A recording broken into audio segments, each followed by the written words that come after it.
10,000 world के इस episode की शुरुआत में हम यूनिवर्सल गॉड को देखते हैं जो कि अपने एरो से यहाँ पर रेड एम्परर के ऊपर हमला कर देता है। और इस अटैक को देख कर रेड एम्परर की भी हालत काफ़ी ज़्यादा ख़राब हो जाती है क्योंकि यह अटैक काफ़ी ज़्यादा पावरफुल होता है। इसीलिए रेड एम्परर सबसे पहले इस अटैक को डॉज करता है। दूसरी तरफ ब्लैक एम्परर को भी इस अटैक को डॉज करने में काफ़ी ज़्यादा प्रॉब्लम हो रही थी, जिसकी वजह से वह दूर चला जाता है। और इस चीज़ को देखकर वाइट एम्परर यहाँ से अपनी जान को बचाकर भागने लगता है क्योंकि इसे पता था कि यूनिवर्सल गॉड काफ़ी ज़्यादा पावरफुल है। इसीलिए अगर ये ज़्यादा देर तक यहाँ पर रहता है तो इसके लिए अच्छा नहीं होगा। साथ ही ये लेडी भी यहाँ से निकल जाती है, पर रेड एम्परर को काफ़ी ज़्यादा गुस्सा आ गया था।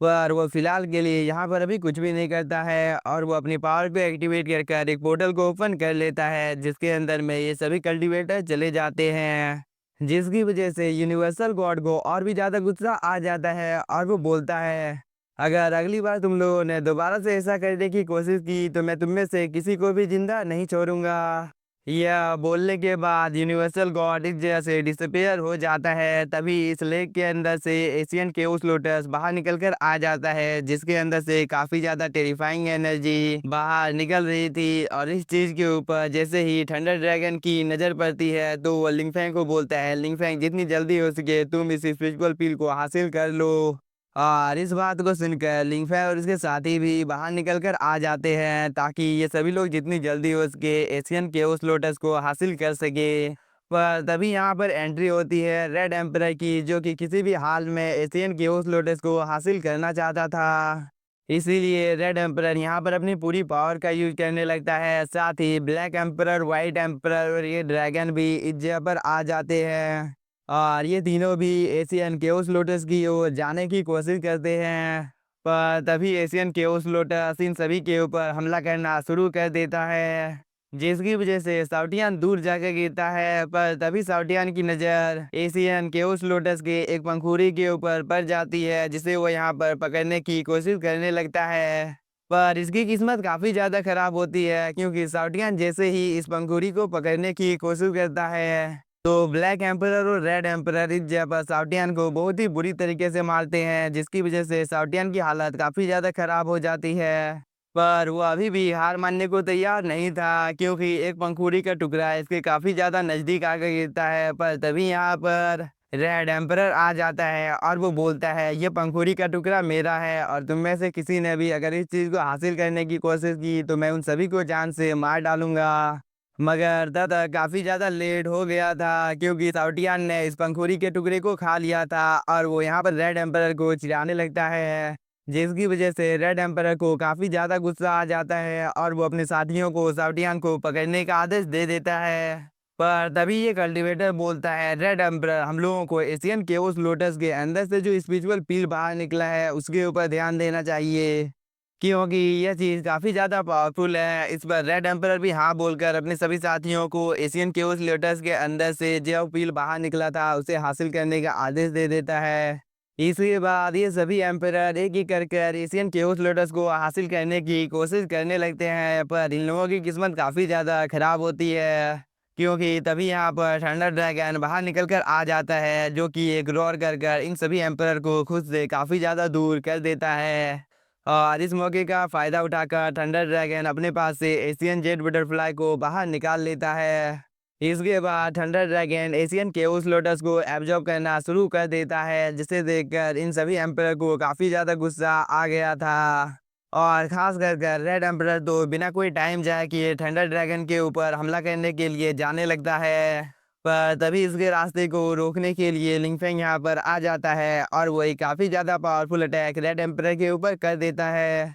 जिसकी वजह से रेड एम्परर दूर जाकर गिरता है। और इस चीज़ की वजह से अब रेड एम्परर को और भी ज़्यादा गुस्सा आ गया था। इधर हम ब्लैक एम्परर को देखते हैं जो कि अपने पास से इस डेमोनिक फाइनेंस को बाहर निकाल लेता है, जिसके अंदर से काफ़ी ज़्यादा खतरनाक ऑरा बाहर निकल रहा था। इसके बाद ब्लैक एम्परर बिना कोई टाइम जाए कि ये लिंगफेंग और इसके साथियों के ऊपर हमला भी कर देता है। साथ ही ये ड्रैगन भी एक काफ़ी ज़्यादा पावरफुल अटैक लिंगफेंग के ऊपर कर देता है, जिसे देखकर ये लेडी भी एशियन रिबन को समन कर लेती है और उसकी मदद से वह भी इन सब के ऊपर हमला कर देती है। पर तब तक यहाँ पर काफ़ी ज़्यादा लेट हो गया था क्योंकि लिंगफैंग ने एशियन जेड बटरफ्लाई को समन कर लिया था और ये सभी सुरक्षित एशियन जेड बटरफ्लाई के अंदर में चले जाते हैं, जिसकी वजह से इन लोगों के हमले का कुछ ज़्यादा असर लिंगफैंग और उसके साथियों के ऊपर नहीं होता है। इसीलिए थंडर ड्रैगन अब इस जगह से भागने की कोशिश करने लगता है, पर तभी यहाँ पर सुप्रीम एम्परर आ जाता है और वो बोलता है तुम लोग कहाँ जा रहे हो। यह बोलने के बाद सुप्रीम एम्परर एक काफ़ी ज़्यादा पावरफुल फॉर्मेशन को समन कर लेता है। इसके बाद वह एशियन जेड बटरफ्लाई को यहाँ पर पकड़ने की कोशिश करने लगता है ताकि वह इन सभी को जान से मार सके। और सुप्रीम एम्परर के इस अटैक को देखकर थंडर ड्रैगन को भी समझ में आ जाता है कि यह अटैक काफ़ी ज़्यादा पावरफुल है, इसीलिए थंडर ड्रैगन यहाँ से भागने की कोशिश करने लगता है। पर तभी कोई सुप्रीम एम्परर के हमले को इस जगह पर एक ही झटके में डिस्ट्रॉय कर देता है, जिसकी वजह से एशियन जेड बटरफ्लाई दूर जाकर गिरता है। साथ ही अब एशियन जेड बटरफ्लाई में क्रैक पड़ना भी शुरू हो गया था, जिसे देखकर ये सभी लोग काफ़ी ज़्यादा घबरा जाते हैं, क्योंकि इस जगह पर और एक काफ़ी ज़्यादा पावरफुल कल्टीवेटर आ जाता है, जिसे देखकर thunder dragon Asian Z butterfly को ठीक करने की कोशिश करने लगता है और वो कुछ ही देर के अंदर में एशियन जेड बटरफ्लाई को दोबारा से ठीक कर देता है। इधर हम सुप्रीम एम्परर को देखते हैं जो कि इस कल्टीवेटर को बोलता है क्या तुम्हें इस जगह पर सच में लगता है कि तुम अपनी इतनी कम पावर के साथ मुझे यहाँ पर रोक सकते हो, तो अब तुम यहाँ पर मरने के लिए तैयार हो जाओ। यह बोलने के बाद सुप्रीम एम्परर इस कल्टीवेटर के ऊपर हमला करना शुरू कर देता है, पर ये कल्टीवेटर तो यहाँ पर अपने एक ही अटैक से सुप्रीम एम्परर के हमले को डिस्ट्रॉय कर देता है, जिसकी वजह से यहाँ पर एक काफ़ी ज़्यादा पावरफुल ब्लास्ट होता है और इस ब्लास्ट की वजह से रेड एम्परर थोड़ी सी दूर जाकर गिरता है। साथ ही यहाँ पर और एक काफ़ी ज़्यादा पावरफुल लेडी आ जाती है जो कि बोलती है डेस्टिनी वेपन इस जगह पर मेरा है। यह बोलने के बाद वह डेस्टिनी वेपन को हासिल करने की कोशिश करने लगती है, पर तभी ये ड्रैगन यहाँ पर अपनी पावर को एक्टिवेट कर लेता है और वो इस लेडी के अटैक के ऊपर हमला कर देता है, जिसकी वजह से यहाँ पर एक काफ़ी ज़्यादा पावरफुल ब्लास्ट होता है, क्योंकि इस ड्रैगन ने एक ही झटके में इस लेडी के हमले को डिस्ट्रॉय कर दिया था। इसके बाद ये ड्रैगन सीधे इस लेडी के ऊपर हमला कर देता है और इन सब चीज़ों को दूर से लिंगफैंग भी देख रहा था, पर तभी यहाँ पर और एक काफ़ी ज़्यादा पावरफुल डीमन आ जाता है, जिसे देख साउटियान इसका मजाक उड़ाने लगता है, पर इस चीज़ की वजह से इस डीमन को काफ़ी ज़्यादा गुस्सा आ जाता है और वो साउटियान की ओर देखने लगता है, जिसकी वजह से साउटियान काफ़ी ज़्यादा डर जाता है। दूसरी तरफ ये कल्टीवेटर और ड्रैगन आपस में कुछ देर तक बात करते हैं, पर तभी इस डीमन को काफ़ी ज़्यादा गुस्सा आ जाता है और वो बोलता है आज मैं यहाँ पर इस पक्षी को जान से मार डालूंगा। यह बोलने के बाद ये डीमन यहाँ पर अपनी एनर्जी को रिलीज करता है जो कि काफ़ी ज़्यादा था, क्योंकि इस चीज़ की वजह से इन सभी को काफ़ी ज़्यादा प्रॉब्लम होने लगती है। साथ ही इस डीमन ने काफ़ी ज़्यादा पावरफुल अटैक साउटियन के ऊपर कर दिया था,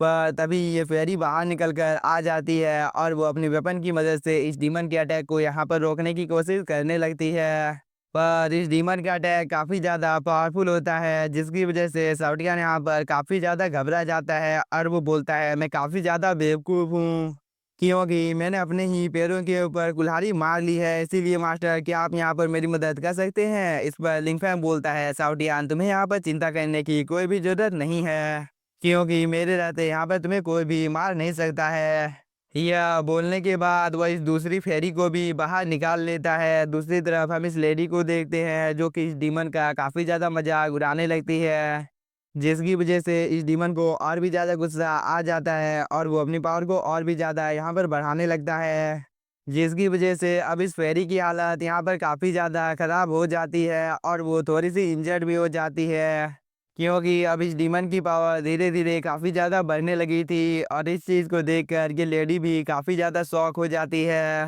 पर ये डीमन कुछ भी नहीं बोलता है और वो इस फेरी को यहाँ पर कुचलना शुरू कर देता है और इस चीज़ में इसे यहाँ पर काफ़ी ज़्यादा मज़ा आ रहा था, क्योंकि वह इस जगह पर काफ़ी ज़्यादा हंसने के बाद एक ही झटके में इस प्रोटेक्टिव बैरियर को डिस्ट्रॉय कर देता है, जिसकी वजह से यहाँ पर एक काफ़ी ज़्यादा पावरफुल ब्लास्ट होता है। पर तभी यहाँ पर एंट्री होती है यूनिवर्सल गॉड की, जो कि यहाँ पर आने के साथ ही इस डीमन के ऊपर एक काफ़ी ज़्यादा पावरफुल हमला कर देता है, जिसकी वजह से यह डीमन सीधे ज़मीन पर आकर गिरता है और यहाँ पर एक काफ़ी ज़्यादा पावरफुल ब्लास्ट होता है, जिसकी वजह से इन सभी लोगों को यहाँ पर खड़े होने में प्रॉब्लम होने लगती है। इसीलिए इन सभी ने अपने आसपास में एक प्रोटेक्टिव बैरियर बना लिया था। इधर हम इस डीमन को देखते हैं जिसकी हालत काफ़ी ज़्यादा ख़राब हो गई थी। तभी यूनिवर्सल गॉड के सामने एक पोर्टल ओपन होता है और इसके अंदर से न्याय की स्वॉर्ड बाहर निकल कर आ जाती है, जिसे देखकर इस डीमन की हालत और भी ज़्यादा ख़राब हो जाती है और वो अपने मन में सोचने लगता है कि ये तो न्याय की स्वॉर्ड है